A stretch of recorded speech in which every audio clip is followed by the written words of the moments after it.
A Fórmula 1, ela pode te levar para o céu e para o inferno numa velocidade absurda. E se tem alguém que sentiu isso na pele, esse cara é o Pierre Gasly. Essa é a história de como um piloto que todo mundo já dava como carta fora do baralho, sabe? Conseguiu uma volta por cima que, olha, foi espetacular. Foi tudo muito rápido. A ascensão dele foi, puf, meteórica. De uma hora para outra ele estava lá, no topo, com aquele assento que, nossa, todo piloto sonha em ter. Mas talvez tenha sido rápido demais. Pois é, se a subida foi um foguete, a queda foi um precipício. Um tombo brutal, daqueles que na Fórmula 1, convenhamos, quase sempre é o fim da linha. Porque vamos ser sinceros, a Fórmula 1 é um mundo implacável. Não tem essa de segunda chance para um tombo desses. A porta fecha na sua cara, fim de jogo. Ou, pelo menos, era o que todo mundo, absolutamente todo mundo, pensava. A grande questão é, como?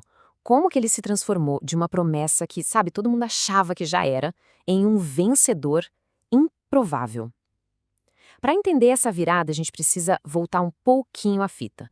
Ok, vamos lá. O primeiro capítulo dessa história é sobre uma promessa quebrada. Sabe aquela promessa que fazem para todo piloto jovem e talentoso?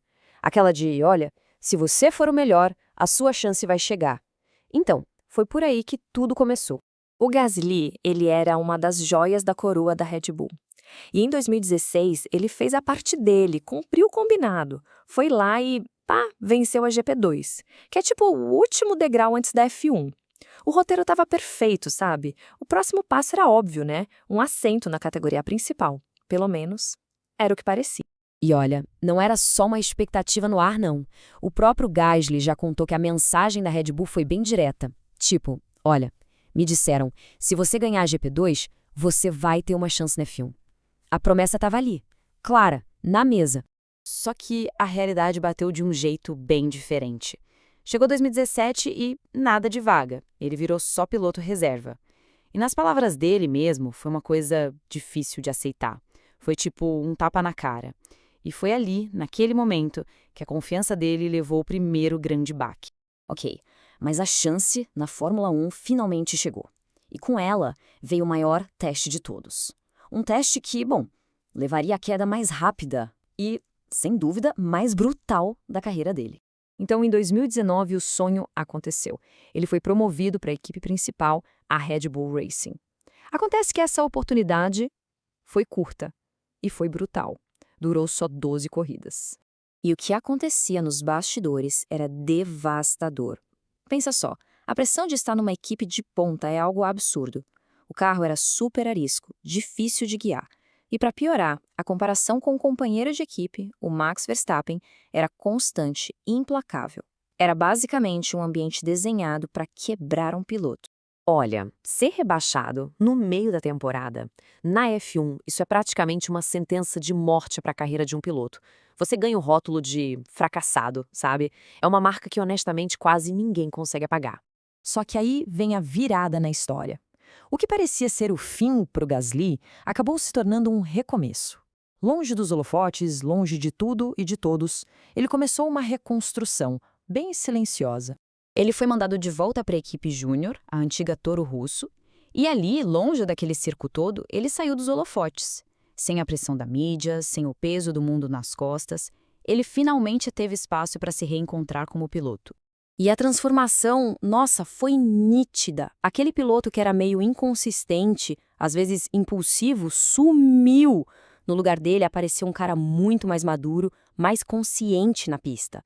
Ele deixou para trás aquele rótulo de promessa que não deu certo para se tornar um dos pilotos mais confiáveis de todo o grid. Ok, a confiança tinha voltado. Ele estava pilotando bem de novo. Mas ainda faltava uma coisa. Faltava o golpe final. A prova definitiva de que ele não era só bom. Era a prova de que ele pertencia de verdade à elite do automobilismo. Porque, pensa bem, vencer uma corrida depois que todo mundo já te descartou, isso muda tudo. Muda o jogo completamente. E foi exatamente, precisamente isso que ele fez. E no dia mais improvável possível, o Grande Prêmio da Itália, em Monza, em 2020.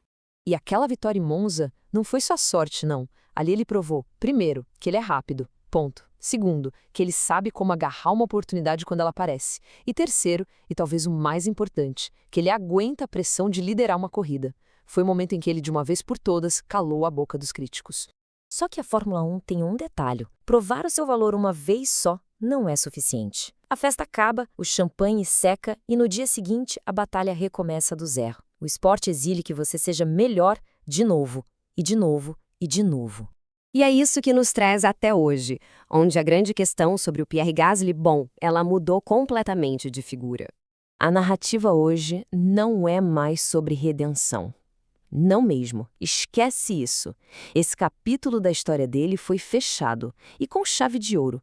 Ele já provou para todo mundo que sabe se levantar depois de um tombo feio. O desafio agora é outro. É mais sutil. É sobre como se manter relevante. Como não virar só mais um piloto bom, estagnado ali no meio do grid.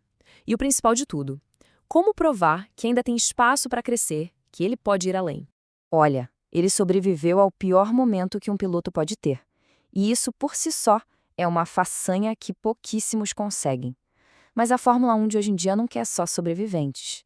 Ela exige evolução, o tempo todo, de um jeito implacável. É por isso que a pergunta mudou.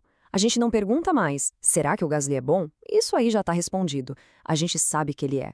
A grande questão que fica no ar agora é outra. Será que ele já atingiu seu teto? Ou será que o topo da montanha ainda está por vir?